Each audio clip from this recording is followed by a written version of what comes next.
শপথ আসমানের, শপথ রাতের বেলায় আত্মপ্রকাশকারী তারকার। তুমি কি জানো সে আত্মপ্রকাশকারী কি? তা হচ্ছে একটি সমুজ্জ্বল তারকা। জমিনের এমন একটি প্রাণীও নেই যার উপর কোনো তত্ত্বাবধায়ক নিযুক্ত করা হয়নি।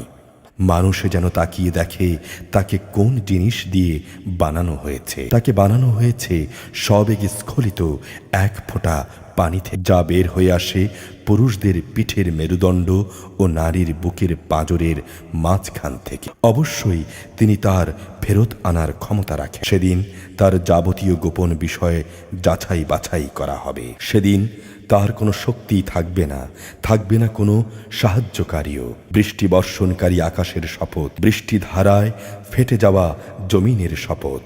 অবশ্যই এ কোরআন হচ্ছে হক বাতিলের চূড়ান্ত পার্থক্যকারী কথা। তা অর্থহীন কোনো কিছু নয়। নিঃসন্দেহে এরা আমার বিরুদ্ধে চক্রান্ত করছে। আমিও এদের ব্যাপারে একটি কৌশল অবলম্বন করছি। অতএব তুমি সে কৌশল দেখার জন্যে কাফেরদের কিছু অবকাশ দাও।